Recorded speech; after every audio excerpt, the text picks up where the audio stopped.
Hurmatli o'quvchilar, yangi darsimizni boshlaymiz. Bu darsimiz yoshga doir masalalar mavzusida bo'ladi. Agar tayyor bo'lsangiz, sinf ishini birgalikda ko'ramiz. Xo'p, demak, birinchi masala. Hozir 2022-yil. Agar Abduqodir 2022-yilda tug'ilgan bo'lsa, u hozir necha yoshda? 2002-yilda tug'ilgan bo'lsa, hozir u necha yoshda? Abduqodirning yoshini topishimiz uchun joriy 2022-yildan ayirishimiz kerak 2002-yilni. Natija necha? 20. Demak, hozir Abduqodir 20 yoshda. Hoshim universitetni 2019-yilda o'qishga kirib, 2023-yilda tamomladi.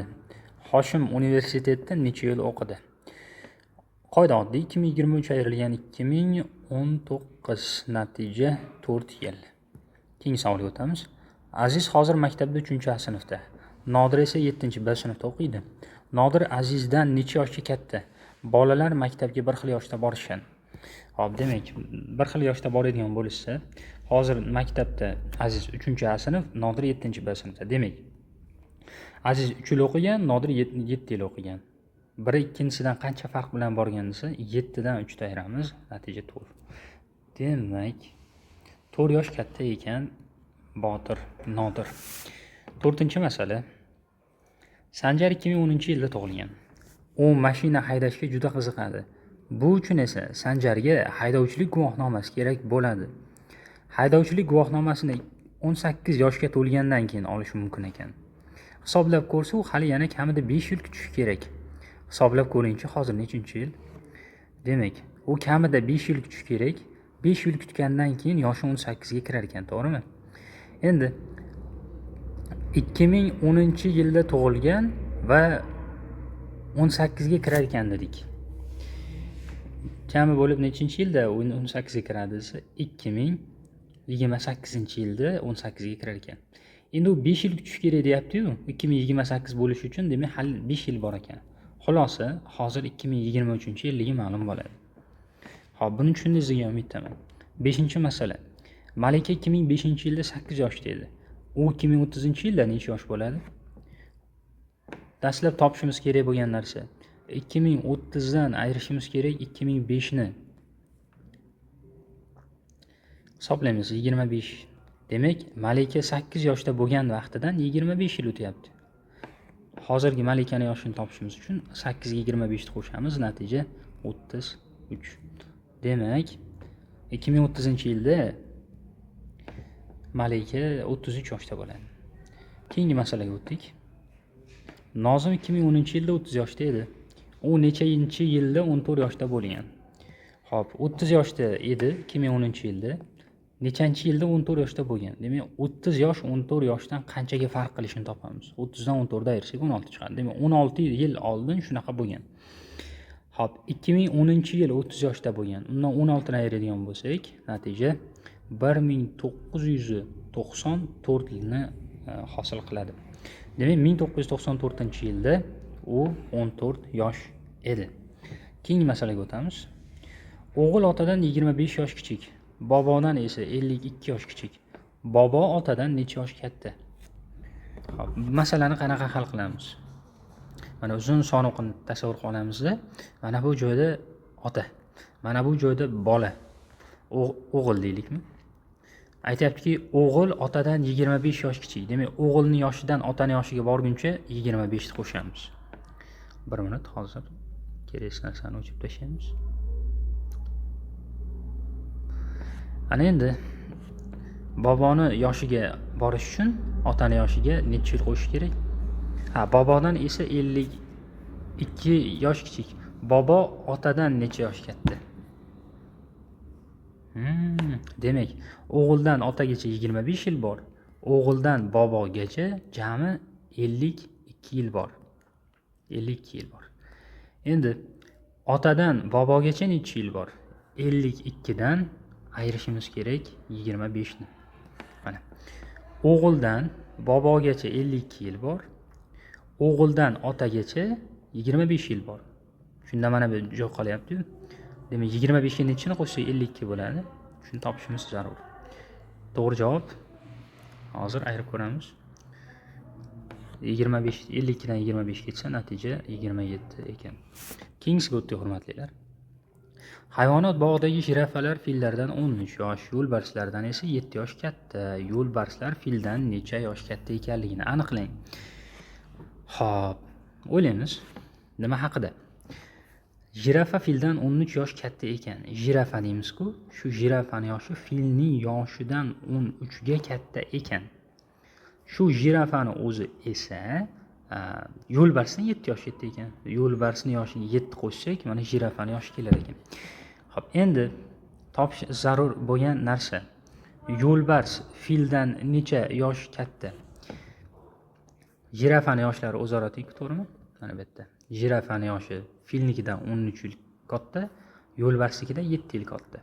Demak, yo'lbars kattaroqmi, fil kattaroqmi desa, yo'lbars kattaroqda. Chunki jirafaning yoshini hosil qilish uchun faqat 7 qo'shyapti. Filni yoshiga jirafanikini hosil qilish uchun 13 qo'shilyapti.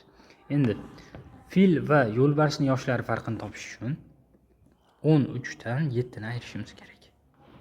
Natija 6ligi ma'lum bo'ladi. Xo'p, keyingi masalaga o'tamiz, hurmatlilar. Alisher ukasi tug'ilganida 12 yoshda edi. Hozir Alisher 25 yoshda bo'lsa, ukasi necha yoshda? Alisher 12 yoshda edi, to 25 yoshga kelguncha qancha vaqt o'tganligini topishimiz kerak. Buning uchun qanaqa ishlaymiz? 25 ayrama 12 deymiz. 25 dan 12 ayrilsa 13 degan son chiqadi. Demak, xo'p, ukasi Alisherning ukasi 13 yoshdaligi ma'lum bo'ladi. Keyingi masalaga o'tamiz. Nigora singlisi tug'ilganida 9 yoshda edi. Hozir uning singlisi 18 yoshda bo'lsa, hozir Nigora necha yoshda? Singil tug'ildi va 18 yil yashadi. Bu vaqt davomida Nigoraning 9 yoshi bor-ku, shuning ustiga yana 18 ta yosh qo'shildi. 9 qo'shaman 18, bu Nigoraning hozirgi yoshini beradi 27. Xo'p, masalada davom etamiz. Ona 55 yoshda, qizi 33 yoshda. Qizi 12 yoshda bo'lganida ona necha yoshda bo'lgan? Demak, muhim narsalar shuki, qizi 33 yoshda deb aytayapti. Ona 55 yoshda ekan. Qizi 12 yosh bo'lganda, ona necha yosh? Demak, 33 yosh edi, 12 yosh bo'lganda qancha bo'lardi? Necha yil orqaga qaytishimiz kerakligini hozir birga topamiz. 33 dan 12 ni ayiramiz, natija 21. Demak, qizi 12 yosh bo'lish uchun 21 yil orqaga qaytish kerak bo'ldi. Tabiiy ravishda onasining yoshi ham 55 da turavermaydi. 55 yoshdan 21 yoshda ayiramiz. Natijada 34 chiqadi. Demak, qizi 12 yosh bo'lgan paytda ona 34 yoshdaligi ma'lum bo'ladi. Keyingi masalaga o'tamiz. Bobo 75 yoshda, nabira 20 yoshda. Bobo 63 yoshda bo'lganda nabira necha yoshda bo'lgan? Masalani quyidagicha hal qilamiz. 75 da edi, 63 bo'lganda necha bo'lgan? Qancha vaqt orqaga qaytilyapti? 75 dan 63 ni ayriladi, natija 12. Demak, 12 yil orqaga qaytilyapti. Bu vaqt davomida 20 yoshli nabirani yoshidan ham 12 ni ayirishimiz kerak. Natijada 8 chiqadi. Xo'p, buni tushundingizga umidaman. Keyingisiga o'tamiz. Jamshid ukasidan 4 yosh katta. Ukasi 8 yil avval 10 yoshda edi. Hozir Jamshid necha yoshda? Demak, ukadan 4 yosh kattaligi ma'lum bizga. Ukasi 8 yil avval 10 yoshda edi. Kelar hozir ukasi necha yoshdaligini topamiz. Buning uchun 10 yoshga 8 ni qo'shamiz. Chunki 8 yil oldin 10 yosh edi-da, 8 yil oldinga ketsak 18 ga kelib chiqadi. Demak, ukasi 18 yosh, Jamshid 4 yosh katta edi. 18 ga 4 qo'shamiz, natija 22 ligi ma'lum bo'ladi. Keyingi masalaga o'tdik. Anvar Validan 7 yoshga katta. Vali 13 yildan keyin 22 ga kiradi. Hozir Anvar necha yoshda? Hop. Vali 13 yildan keyin 22 ga kirsa, kelar Valining hozirgi yoshini topib olamiz. Buning uchun 22 dan ayiramiz 13 ni. Natija 9. Demak, hozir Vali 9 yoshda ekan. Endi muhim qism, Anvar Validan 7 yoshga katta. Demak, Anvarning yoshini topishimiz uchun Valining 9 yoshiga qo'shishimiz kerak 7 ni.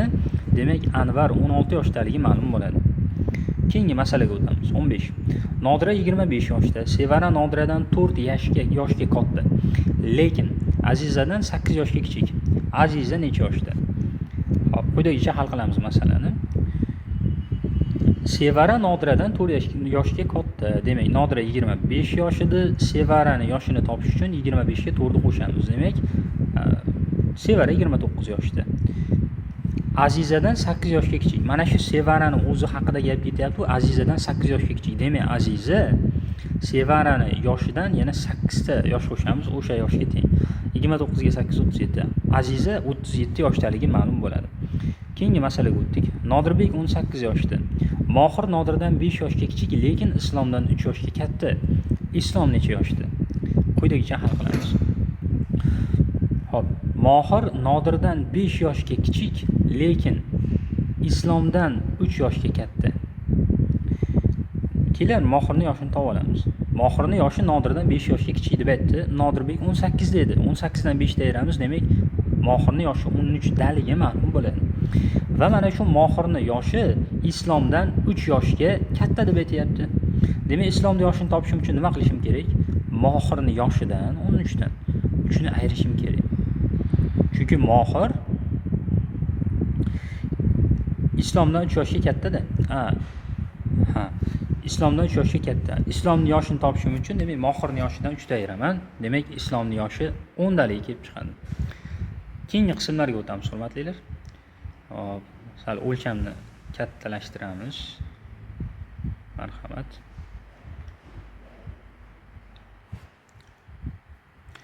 Bog'dagi daraxtlar har yili bir xil uzunlikda o'sadi. Agar bog'dagi daraxtlardan biri hozir 12 yoshida 360 cm bo'lsa, necha yildan keyin 720 cm bo'ladi? Demak, aytilishi bo'yicha har yili bir xil uzunlikda o'sadi. Hozir 12 yoshida 360 cm bo'lsa, necha yildan keyin 720 cm bo'ladi? 12 yoshida 360 cm ekan. Demak, kelar har yili qanchadan o'sganini topib olamiz. 360 ni bo'lamiz 12 ga, natija 30. Demak, har yili daraxt 30 cm dan o'sar ekan. Endi u 360 ida hozir ko'rib turganimizda qancha vaqtdan keyin 720 bo'ladi? Qancha o'sish kerakligini topib olaylik. 720 dan 360 ta ayiramiz. Natija 360. Demak, 360 cm o'sish kerak. Har yili 30 dan o'ssa, 360 cm da o'sish uchun qancha vaqt ketadi? 360 30 ga bo'linadi, natija 12. Demak, 12 yil zarur bo'lar ekan. 18-masala, hurmatlilar. Lobar Davrondan 3 yoshga katta. Bu muhim informatsiya, eslab qolyapmiz. Kozim 45 yoshda bo'lib, u Savrondan 10 yoshga katta. Demak, Kozim 45 yoshda va u Savrondan, balki Davrondir. Kelar shuni Davron deymiz. Davrondan 10 yoshga katta. Demak, Davronning yoshi necha bo'ladi shunda?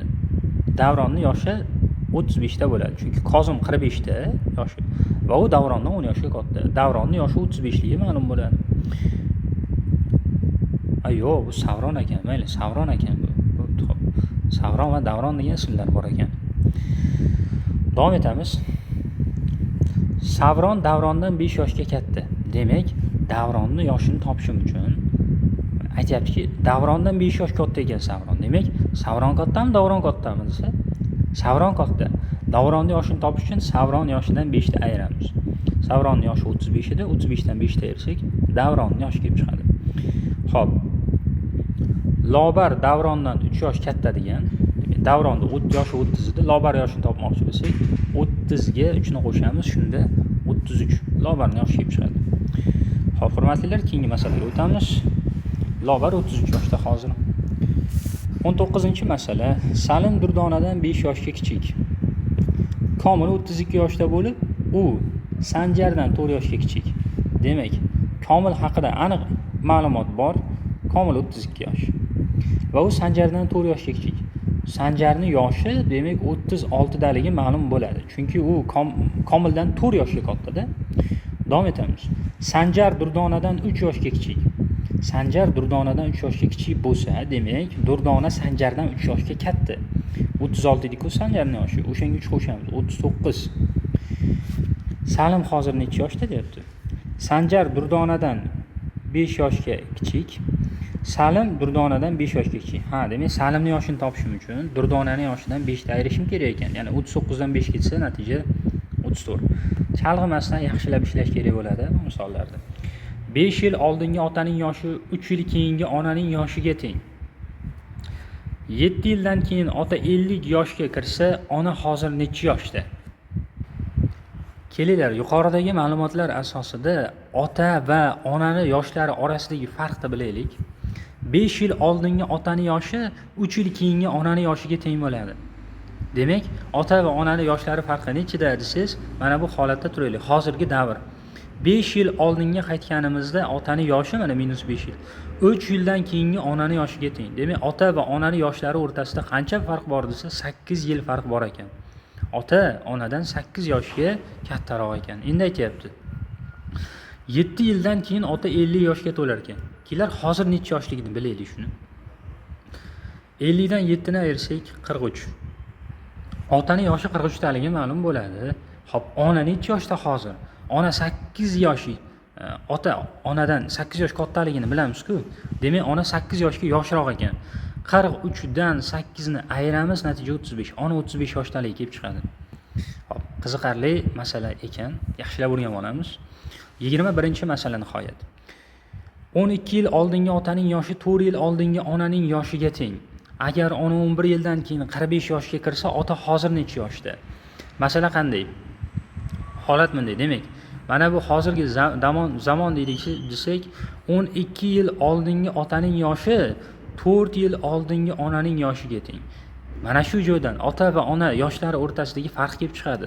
Bu farq nimaga teng desa, bu 12, bu 4. Farqini ko'ramiz ikkovini. Chunki ikkovi ham bir tomonda-da. 12 yil oldingi otaning yoshi 4 yil oldingi onaning yoshi. Agar 4 yil keyingi onaning yoshi deganda plyusdan 4 ni bu tomonga yozardik. O'rtadagi farqni topish uchun bularni bir-biriga qo'shgan bo'lardi. Lekin har ikkalasi ham oldingi deyapti. 12 yil oldingi otaning yoshi 4 yil oldingi onaning yoshi. Demak, ota va ona yoshlari orasidagi farq 8 yilligi ma'lum bo'ladi. Buni topdik. Endi davom etamiz. Agar ona 11 yildan keyin 45 yoshga kirsa, demak, ona hozir necha yosh? 45 dan 11 dan ayiramiz, natija 34 lik kelib chiqadi. Ona hozir 34 yosh. Otaning yoshi desa, otaning yoshi bu 34 ga 8 ni qo'shsak hosil bo'ladi. Bu yosh 42. Hop, buni tushundilaring degan umiddaman. Keyingi masalaga o'tamiz. Men maksimal darajada vaqtimizni tejash uchun tez tushuntirib ketyapman. Siz tushunmagan bo'lishingiz mumkin. Videoni qaytarish imkoniyati sizda mavjud va bundan foydalaning. Otasi 48, o'g'li 22 yoshda. Necha yildan keyin ota o'g'lidan 2 marta katta bo'lib qoladi? Xo'p, endi bu masalani qanaqa hal qilamiz, hurmatlilar? Xo'p, demak, o'g'li 22 yosh, ota 48 yosh. Necha yildan keyin ota o'g'lidan 2 marta katta bo'lib qoladi? Otaning yoshi 48 edi. Nechadir yil o'tgandan keyin uning yoshiga x qo'shiladi. Nimaga? Chunki masalan 4 yil o'tsa 4 qo'shiladi, 7 yil o'tsa 7 qo'shiladi. Mana shunda otaning hosil bo'lgan yoshi o'g'ilning yoshi bor-ku 22 qo'shuv x. Nimaga x qo'shdim? Chunki 7 yilga o'g'il ham qarayapti-da. Mana shu 22 qo'shuv x dan 2 barobar kattaroq ekan. Mana shu yerda endi x topishimiz zarur bo'ladi.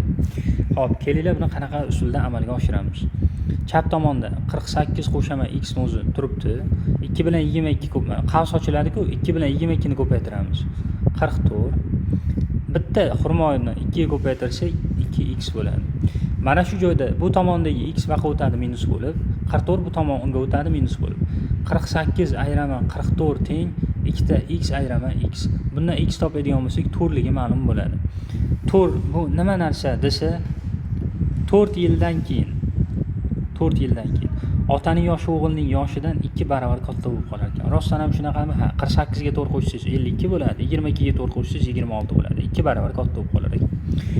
Xo'p, buni tushundingizga umiddaman. Keyingi masalaga o'tdik, hurmatlilar. Onasi 38, qizi 16 yoshda. Necha yildan keyin qizi onasidan 2 marta yosh bo'ladi? Xuddi shu narsa. Necha yildan keyin qizi onasidan 2 marta yosh bo'ladi yoki ona qizidan 2 marta katta bo'ladi? Ikkovi bir xil narsa. Xuddi tepada ishlaganimiz kabi bu masalani yana ishlaymiz. Qanaqa holatda? Birinchi deylik, qizning yoshi 16 da edi. Unga x ni qo'shsak, x yildan keyingi yosh kelib chiqadi. 2 ga ko'paytirsak, mana qizning yoshini 2 ga ko'paytirdik. Qavs ichidagi ifoda bu qizning yoshi. 48 qo'shaman x, ya'ni onani yangi yoshi hosil bo'ldi. 2 ni 16 ga ko'paytiramiz. 32 qo'shaman 2 ta x teng 48 qo'shaman x.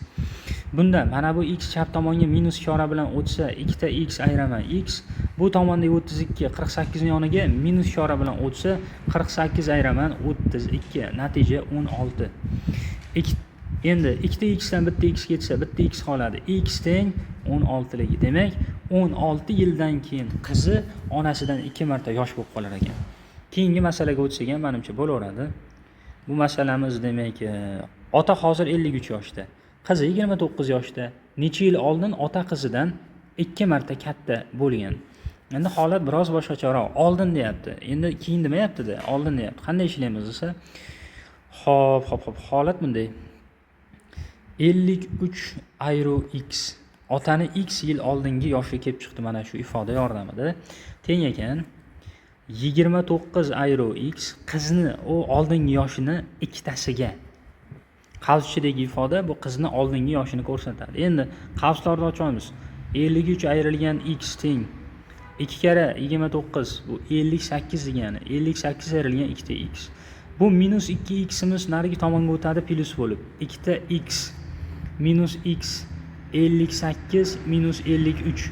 Bundan x ni qiymatini topadigan bo'lsak, 5 ligi ma'lum bo'ladi. 5 yil oldin demak, ota qizidan 2 marotaba katta bo'lgan ekan.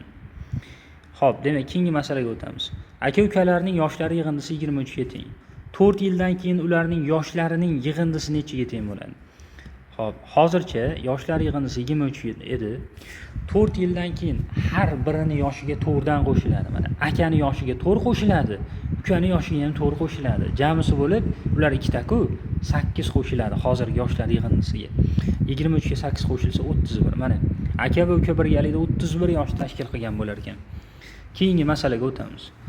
Sarvar boboning 3 ta nevaralari yoshlarining yig'indisi 32 ga teng. 5 yildan keyin ularning yoshlarining yig'indisi nechaga teng bo'ladi? Mana holat bunaqa. Anvar, Salim, Mardon uchalasini yoshlari birga 32 edi hozir. 5 yildan keyin nima bo'ladi desa, endi Anvarning yoshiga 5 qo'shiladi. Salimning yoshiga ham 5 qo'shiladi. Mardonning yoshiga ham 5 qo'shiladi. Boshqacha qilib aytganda, har birining yoshiga 5 dan qo'shildi va ular nechta nevara bor? 3 tami? Anvar qo'shaman, Salim qo'shaman, Mardon qo'shaman 3 kara 5 15. Mana shu demak yangi yosh. Anvar, Salim, Mardon birgalikda 32 yil yoshni tashkil qilsa, 32 ga 15 natija 47 ni hosil qilamiz. Keyingi masalaga o'tdik, hurmatlilar. Anvarning bir nechta do'stlari bor. Ularning yoshlari yig'indisi 48 ga teng. 3 yildan keyin bu yig'indi 60 ga teng bo'ldi. Anvarning nechta do'sti bor deyapti. Endi holat bunaqa. 63 ga teng bo'libdi yoshlar yig'indisi, undan 48 ni ayirib tashlaymiz. Natijada nima hosil bo'ladi? Ya'ni necha yil qo'shilgani hosil bo'ladi-da. Bu yillar hop necha yilga to'g'ri keladi? Hop ko'ramiz. 15 yil qo'shilibdi. Endi qarang, har bittasi 3 yildan qo'shgan.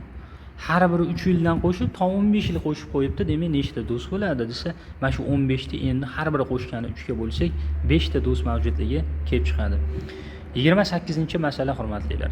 Ota 45 yoshda, katta o'g'il 16 yoshda, qiz 12 yoshda, kenja o'g'il 9 da necha yildan keyin otaning yoshi bolalar yoshlari yig'indisiga teng bo'ladi. Xo'p, yaxshigina masalalardan bittasi, yaxshilab diqqat bilan qarab turasiz. Tushunmasiz aytganimni. Sizda imkoniyat bor qayta eshitishga. Otaning yoshi biror x yildan keyin necha bo'ladi? Otaning yoshi tabiiy ravishda 45 qo'shaman x bo'ladi. Bolalar yoshi desa, bolalar yoshi 16 yoshligini x yildan keyingi yoshi 16 qo'shuv x bo'ladi. 12 yoshligini x yildan keyingi yoshi 12 qo'shaman x bo'ladi. 9 yoshligini ham xuddi shunaqa 9 qo'shaman x bo'ladi. Endi mana shu tenglamani birga hal qilishimiz kerak. Birinchisi, hop, o'g'ilni 16 yildan keyingi yoshi 16 plus x, qizni x yildan keyingi yoshi 12 qo'shuv x va kenja o'g'ilni x yildan keyingi yoshi 9 qo'shuv x. Ifodani soddalashtiramiz. 45 qo'shaman x bir tomonda, ikkinchi tomondan 3x qo'shaman. Hop, 12 ga 9 21, 16 qo'shilsa 37. Endi masala qanday hal bo'ladi? 37 chap tomonga o'tadi manfiy ishora bilan. 45 ayrilgan 37 teng 3x ayiraman x. 3 tadan bittani ayirsak 2x kelib chiqadi. 45 dan 37 ni ayiramiz. Natija 8 bo'ladi. 8 teng 2x ga bundan x ni hisoblab topadigan bo'lsak 4 kelib chiqadi. Demak 4 yildan keyin bolalar yoshlarining yig'indisi otani yoshidan ko'ra otani yoshiga teng bo'lar ekan. Nihoyat keyingi masalaga o'tamiz. Keyingi masalamiz 45 yoshdagi onaning yoshi 3 ta bolalar yoshlari yig'indisidan 5 marta ortiq. Necha yildan so'ng onaning yoshi bolalari yoshlarining yig'indisiga teng bo'ladi. Endi muhim narsa shundaki, onaning yoshi 45 edi. Qo'shuv, 45 edi. X yildan keyingi onaning yoshi 45 plus x bo'ladi. Ana o'sha onani x yildan keyingi yoshi o'shta bolalarini yoshlari yig'indisidan 5 marta ortiq ekan. Uzr. Onaning yoshi hozir 45 va 3 ta bolalari yoshlari yig'indisidan 5 marta ortiq. Kelar 3 ta bolalari yoshlari yig'indisini topamiz. Buning uchun 45 ni 3 ga bo'lamiz. 15. Demak, hozir bolalari yoshlari yig'indisi 15 ekan. 5 martami, 3 martami? 3 marta, 5 marta ekan. Uzr, 5 ga bo'lamiz. Natija 9. Hozir onani yoshi bolalari yoshlari yig'indisidan 5 marta katta. 3 ta bolasini birga qo'shgandagi yosh 9 ekan. Aytayaptiki, yana necha yildan keyin bolalari yoshlari yig'indisi onani yoshiga teng bo'ladi. Ya'ni onani yoshi 45 plus x bo'ladi. Xuddi shu momentda bolalarning birgalikdagi yoshi 9 qo'shuv. Birinchi bolaning yoshiga x qo'shildi. Ikkinchisiga ham x qo'shildi, uchinchisiga ham x qo'shildi. Mana 9chi desa bu boshidagi yoshlar yig'indisi edi. Endi har biriga x dan qo'shilsa nechta qo'shilar ekan? 3 ta x qo'shilar ekan. Bu ifodani yozamiz keyin. 45 qo'shaman x teng 3x ko'rinishida. To'g'rimi? 3x qo'shib 9 ham bordi, uzr. Endi 9 45 oldida minus bo'lib o'tib ketadi. 45 ayiraman 9 teng 3x ayiraman x. 45 dan 9 ketsa natija 36. 36 teng 2x ga. Bundan x topadigan bo'lsak, qiymat kelib chiqadi. X ning qiymati 18. 18 yildan keyin 3 ta bola yoshlari yig'indisi ona yoshlari yig'indisiga nihoyat teng bo'lar ekan. Xo'p, mana bu joylarda ruxsatlaring bilan men o'chirib tashlasam, chunki xalaqit berishni boshladi. Marhamat. Endi birgalikda ko'radigan masalamiz. Nozima, Laylo, Mohina va Jamilalar jami 4 ta qiz 3, 4, 5 va 6-sinflarda o'qiydilar. Nozima qizlarining eng kichigi, Mohina esa Laylodan katta lekin Jamiladan kichik. 4-sinfda qaysi qiz o'qiydi deyapti. Demak, quyidagicha hal qilamiz. Aytishlari bo'yicha Nozima qizlarning eng kichigi. Demak, Nozima 3-sinfligini aniq-tiniq bilamiz. Xo'p, Mohina esa Laylodan katta. Mohina degani bor ekan. Mana bu yerda Mohina deymiz. Laylodan katta, lekin Jamiladan kichkina. Mana uni Jamila deb turamiz. Xo'p, 4-sinfda qaysi qiz o'qiydi? Bo'ldi. Laylo o'qishi ma'lum bo'ladi. Nimaga? Chunki agar boshqa holat ko'radigan bo'lsak, Nozima qizlarning eng kichigi, Mohina esa Laylodan katta. Mana bu yerda Mohina bo'lishi mumkinmi desa, agar Mohinani bekka qo'ysak, u faqat kimdan katta? Nozimadan katta bo'lib qolyapti-ku. U Laylodan katta bo'lishi uchun kamidan mana bu yerda bo'lishi kerak. Lekin davomida Laylodan katta, lekin Jamiladan kichkina deyapti. Demak, bu joyga ham mumkin emas. Mana bu joyga o'tadi Mohina. Jamila u tomonda, Laylo 4-sinfda Laylo o'qishi ma'lum bo'ladi. 31 hurmatlilar. Nodir kichik farzandi tug'ilganida 30 yoshda edi. Hozir Nodir kichik farzandidan 3 marta katta. Nodir hozir necha yoshda? Quyidagicha masalani hal qilamiz. Hop. Farzand tug'ildi. Vaqtlar o'tyapti. Nodirning yoshi 30 da turmaydi. X yildan keyin 30 qo'shuv x bo'ladi. Bolaning yoshi Bolaning yoshi x edi, Nodirning yoshi undan 3 barobar katta bo'lyapti. 3 ko'paytirib x deymiz.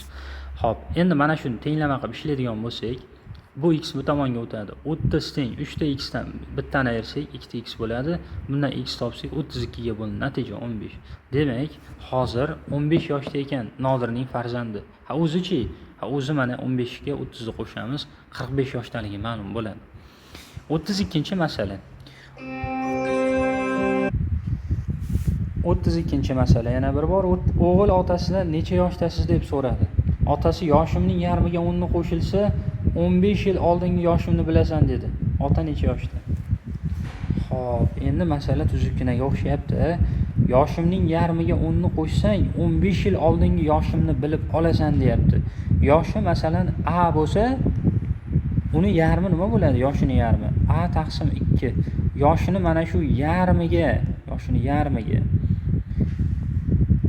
10 ni qo'shsa 15 yil oldingi yosh hosil bo'larmish. 15 yil oldingi yoshini topish uchun A dan 15 ni nima qilish kerak? Tabiiy ayirish zarur. Endi mana shu masalani hal qilish kerak ekan. Xo'p, qanday hal qilamiz? Tenglama tayyor turibdi, lekin imkon boricha soddaroq usuldan ishlashga harakat qilib turdik. Endi iloji bo'lmayapti.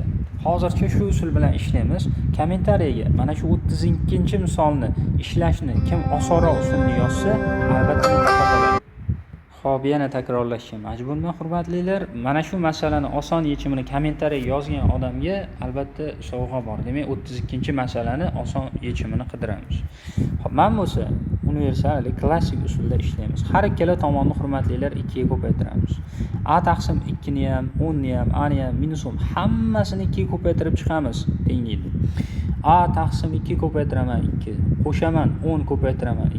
Teng 2 ko'paytiraman A ayiraman 15 ko'paytiraman 2. Natijalar nima? 2 lar qisqaradi, A qoladi. A qo'shaman 20. 2 ta A ayiraman 30. Endi holat qanaqa? Sonlar bir tomon, harflar bir tomon. A harfi bu tomonga o'tadi, minus 30 chap tomonga. 20 qo'shaman 30. 2 ta A ayiraman A. Demak A. 20 ga 30 ni qo'shamiz 50. A ning qiymati 50 ga kelib chiqadi bizda. Demak A teng 50 ga ekan, hurmatlilar. Nihoyat 33-masala. Birgalikda hal qilamiz. Aziz hamda har birining yoshi birdan katta ikkita ukalarining yoshlari ko'paytmasi 126 ga teng bo'lib, ukalardan biri boshqasidan 2 marta katta. Agar Azizning yoshi nimaga teng? Aziz hamda har birining yoshi birdan katta ikkita ukalarining yoshlari ko'paytmasi 126 ga teng bo'lib, ukalaridan biri boshqasidan 2 marta katta. Agar Azizning yoshi nechadir? Xo'p, bu masalani qanday hal qilish mumkin? 126 sonini ko'paytuvchilarga ajratishga to'g'ri keladi, hurmatlilar. Qanday qilib desalaring, mana bunday holatda 126 deb yozamiz. 2 ga bo'lamiz. Natija demak 63. Yana 2 ga bo'lish mumkinmi? Yo'q, bo'lib bo'lmaydi. 3 ga bo'lamizmi? 3 ga bo'lamiz 21. 21 ni bo'lamiz 3 ga, natija 7. 7 ni 7 ga bo'lamiz, natija 1. Demak, 126 ni hosil qilish uchun quyidagi sonlarni o'zaro ko'paytirish kerak ekan. 2 ko'paytiraman, 3 ko'paytiraman, 3 ko'paytirilgan 7 ekan endi. Shart bo'yicha to'g'ri bo'lishi kerak. Aytayaptiki, biri boshqasidan 2 marta katta. Shunaqa bo'lishi mumkinmi hozir qani? Biri boshqasidan 2 marta katta. Endi mana shuni tarkibida, mana shu 126 ni tarkibida bir ham bor. Mana 126 ni yozish mumkin. 1 ko'paytiraman, 2 ko'paytiraman, 3 ko'paytiraman, 3 ko'paytiraman 7 shaklida. Aziz hamda har birining yoshi birdan katta ikkita ukalarining yoshlari ko'paytmasi, yo'q, uzr. Ikkita ukasi bor-ku, o'sha ikkita ukasining yoshlarini ko'paytmasi 126 ekan. Mayli, 126 ni foydali bo'ldi. Qaysi jihatdan desalaring, 126 ni hosil qilish uchun, ya'ni ikkita ukalar yoshlarini ko'paytmasini hosil qilish uchun 2 ko'paytiruv 3 ko'paytiruv 3 ko'paytiruv 7 ifodadan foydalanishga to'g'ri keldi. Xo'p, Aziz hamda har birining yoshi birdan katta ikkita ukalarining yoshlari ko'paytmasi. Yo'q, to'g'ri, uchalasining ham yoshlari ko'paytmasi ekan. Ukalardan biri boshqasidan 2 marta katta. Agar Azizning yoshi nimaga teng? Demak, 126 ni 3 ta sonni ko'paytmasi shaklida tasvirlashim kerak va bitta ko'paytmam ikkinchisidan 2 barobar katta bo'lishi kerak. Mana 126 deyman. Birinchi masalan 3 bo'lsin, bitta ukasi. Ikkinchi ukasining yoshi 6. Qanaqa qilib 6 paydo qildim? 2 bilan 3 ni ko'paytirsam 6. Ko'paytiruv 7. Ukalari 3 va 6 yosh, Azizning o'zi esa 7 yoshligi ma'lum bo'ladi. Hop, hammaga rahmat. Shunaqa qilib, demak, bu mavzuni ham o'z nihoyasiga yetkazdirdik. Endi sizni zimmangizda faqat uy ishi va testlarni sifatli holatda